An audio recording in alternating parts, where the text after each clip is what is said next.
Hey, welcome back to Pure Adrenaline here on Styling Radio. I am West Coast Paul here in the studio with Izzy. Hey, what up, Izzy? Yeah, what's up? What's up? We're back. We're styling. We're profiling. And we still don't like motherfuckers that wear New Balances. Yeah, fuck them all. Hey, it's final hour. What we got for you here Tuesday night. You know, I think I'm gonna get up here and do head out to the garage here at Styling this hour while we're doing our thing. I noticed that one of the other guys here pulled one of his hot rods in. I know he's out there working on it. I wanted to go take a look. Yeah. So while we're doing this, let me get the headset on and I'll grab my NOS energy drink and I'm gonna meander out there. But you know what we're doing? We're on all this Super Bowl stuff because hell, it's Super Bowl week. We've talked about the Chiefs and we've talked about the Eagles. Well, not really. And, a little bit betting, going to the games, having fun, watching at parties. My favorite part, everybody's going to sound like me. You sound like a bitch. I like the commercials and the food. Yeah, that's probably far none. If you don't like the commercials, what the hell is wrong with you? Yeah. I mean, they get in frequent segments of the game. They get higher viewership during the commercials than they do the actual game. Yep, that is true. And one of the interesting thing about the commercials is used to it was $1 million for a 1 minute spot, $750,000 for a 30-second spot, right? Have you seen the current pricing list? Is it 7 million? I haven't. 5 to 7 million. Yeah, and here's the other thing is they want you to buy more than one ad. Yeah, segmented out through the game. And the sick part is they've got backups in case it goes longer. They have extras. They have things to do. They have guarantees. So let's say that you are a sponsor and you got 2 ads running. They will have you in reserve potentially for a third that if it does something or what happens, you have to do it. Yeah. You can't just say no. But now they work pricing. I mean, they do things out, but that's just insane. The one thing I'll say is if you can get, and do a Super Bowl thing, we talk about one of our whatever companies, GoDaddy. Mm-hmm. And they released their product and what they did, Super Bowl. They blasted it. What, they have 3 or 4 commercials. GoDaddy. Everybody's like, what the fuck? What? Huh? And you look what's happened from there. But they garnished so much from their Super Bowl ads. Obviously, every penny they spent turned into $1 billion. And that is something that, you can always have and perceive or get. What was Cadillac? They released, what was it, the Blackwing? No, the CTSV. CTSV, yeah, that was it. The Blackwing they didn't do because they were already sold out, right? Yep, they were sold out. There was no sense in doing a commercial. And so boom, super, here you go. And then suddenly, if you've got the bucks to do your thing, here you go. Well, and the thing is, what's interesting is you have so many tiers, okay? So let's say you spend $5 million on 2 Super Bowl commercials. That's not the filming and production. That's just your time slot, So you still might have fucking $500,000 to $1 million, sometimes $3 million in some of these anime stuff that they do, in the digital art and stuff. It's just unreal, but if you hit the plateau to be able to do a Super Bowl commercial, you're going to get results. People are going to click on your shit. But here's the other thing is, okay? You have to have a very good year the year before to be able to write this off the next year because your projection of sales is going to be so much, So what's interesting is in digital marketing, these live stream, because there are certain platforms that are starting to do the live stream of the Super Bowl, right? Yeah. You can buy those ads for $50,000 to $200,000. So TV time in the living room with the family doesn't exist no more. But if it's like Super Bowl and sports bars and all this stuff, or come to Johnny's place and we've got the TV live and no interruptions, and or a Tyson fight, or that's another interesting one. Yeah, some people made some money on that deal. But my point is this: it's like everything's going to live streaming now. Your phone is the remote to the world. If you want to gamble, you want to do anything, it's fucking all built into the phone. It's all in an app. And so I seen a thing that, not Amazon, but, well, Amazon is, their Prime, but their Netflix is going into sporting events. Their goal is to have the broadcast down the road for the Super Bowl. Yes, I've heard that too. And you know what? I think they can do it. They're on the path. They put the plan down. They're ahead of everybody else. And any other, for streaming, they were kind of the first ones. I give that company credit. They've morphed as technologies and the industry changes. They tend to be a step ahead of it all. Remember, they were in the mail order DVD business, and then streaming hit. And they were one of the first ones that went DVD to streaming. And, and now they've got one of the first ones that have their own programming as just a streaming service. And now they're looking to do this other live stuff. And that's something that I love to get into there, because Netflix is a company I really, really do. But before we run out of too much time, the commercials, you mentioned them, and they're my favorite. And especially we have the homegrown favorite here, St. Louis, obviously, is Budweiser. Oh, yeah. And they always put together good commercials. And what I like about their commercials, they're real stuff that's happened. Like the dog, and the wolf got a hold of, or actually it wasn't a wolf, it was a bobcat, actually. Got into it with the dog, and the horses broke out of the barn to back up the dog.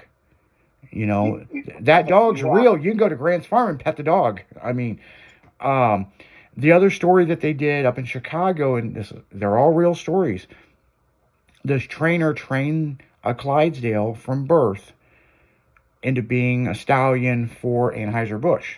Well, now he had to go work with other horses, right? So he hadn't seen this horse in a couple years, and he just so happened, this was during St. Paddy's Day, okay, when they flood the water, it's green.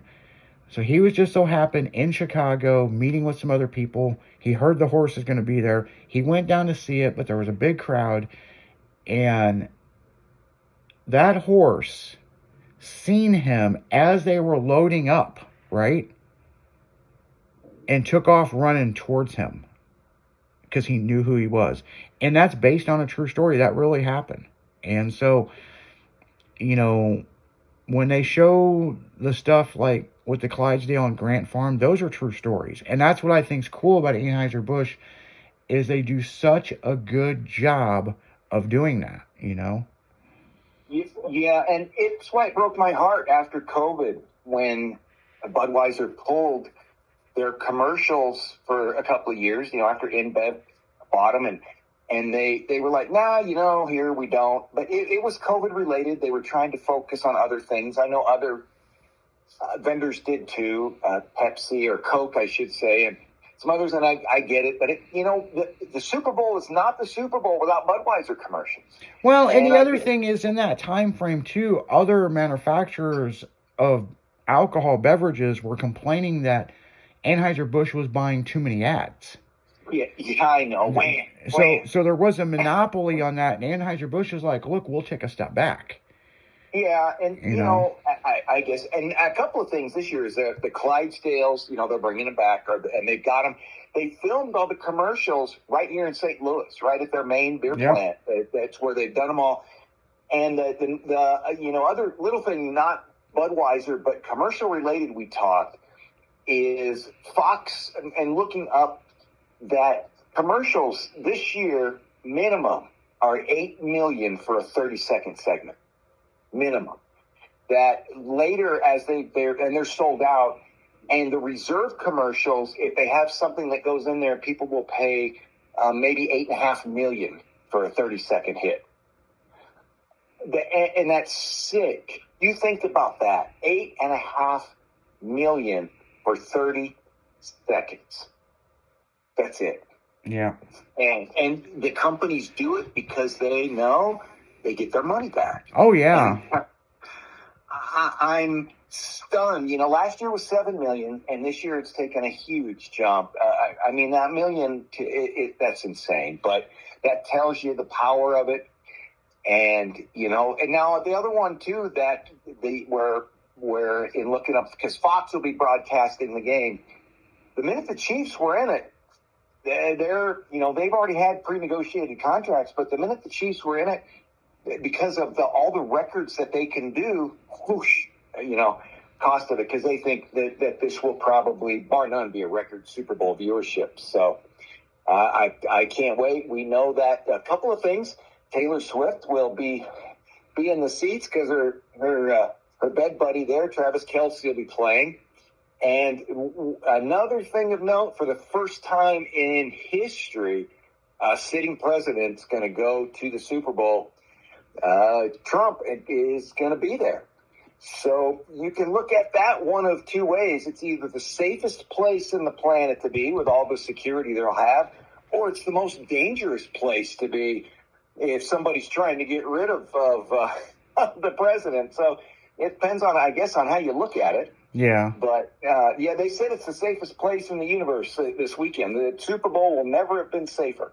Yeah. Yeah, and I believe that. I mean, like I said earlier, I've did the tailgate halftime show stuff and the tailgate parties, and the security there is pretty on point. You know what I'm saying? I mean, I don't know how you would, I mean, there's just too many checkpoints, So yeah, I mean, the Super Bowl, it's going to be a good deal, you know what I'm saying? I mean, and I look forward to seeing it. I mean, I look forward to the food. I'm making this big, excuse me, I got the hiccups, people. I'm making this big triple, it's like mini burritos and a bigger burrito, and then it's like explodes into like a nacho thing. So yeah, I watched some video on it was either TikTok or it was on Instagram Reels.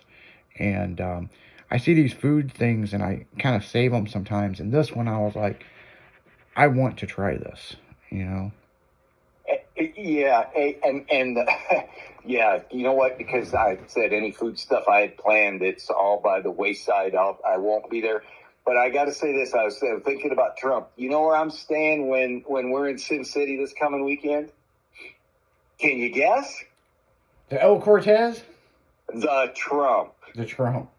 We're at a 1-bedroom suite at the Trump, and yeah, it's So there's a story about the El Cortez Hotel and Casino and the beautiful. Like I said, man, one of my aunt's uncles, they owned a casino or a hotel on the Strip at one point. Now I'll tell you, listeners, this: I will not stay at the El Cortez Hotel and Casino, but I will visit that every time I go to Vegas because of some wild shit that happened back in the day.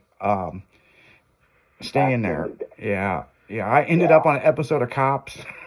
Fucking, it was just he's not you. Come on. Well, I wasn't being arrested. We were making fun of this pimp, and he bitch slapped. I mean, he slapped this hooker, and this hooker, I guess she had enough of this shit. And she beat old Pimp Daddy down in front of his Hummer, and me and two other people were laughing our ass off, making fun of him, and the film crew had us sign releases, and we ended up on Cops making fun of him, and it was funny as shit. But what's even wilder is I done forgot about it. And so several months later, the new season comes out, and my mother-in-law called my wife and was like, turn on channel 2, Izzy's on Cops. And she's like, that don't surprise me. What the fuck did he do? And then she called me, and big as shit, yeah.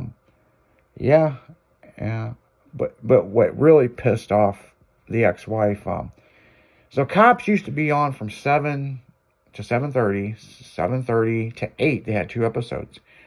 Well, they put both of these Vegas episodes together in 2 episodes, you know? Yeah. And the second one was like the night after that happened. There was these 2 fucking chicks. I guess they were high-end escorts or something. They got pulled over in this convertible, and we were just cracking jokes and talking shit on them.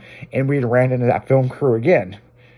And the girl, she wanted to yell back at me, and it just went back and forth. So it made it look like we were involved with these girls. But we were just innocent bystanders, and they got pulled over by us, and fucking we're like, oh shit, here we go again, you know? Yeah, that pissed off the ex-wife. She was like, you don't know them bitches? And I'm like, no, I don't know them, but I'm from Adam. And I think it's funny. They were driving around in this convertible, and they had this, let's say that their body was a medium. They had extra small bikinis on. These don't even fit their body. It was just enough to cover their cooch and their nipples. But they got pulled over for driving erratic, and they ended up on the curb. And then, like, they had been drinking, you know. They come from a pool party or something, and they wanted to argue with the cops and then offer the cops sexual favors, and right in front of a film crew, which I thought was just, I don't think they were playing into the camera. They were just that hammered, you know. So, well, with that, Izzy, I'm thinking this was another great show. I'm feeling we've had more fun today than I think we've had in a long time about so many things. Oh, yeah. And, yeah, it's always fun coming on the Adrenaline Show and, you know, this and this. And, yeah, it's been a roller coaster ride the last couple of days. I've been sitting here while you were talking, just going over text messages and stuff. But yeah, there's more to come, guys. This is just the beginning. So, but on that note, guys, we're going right back into the music. We are out of here. West Coast Paul out.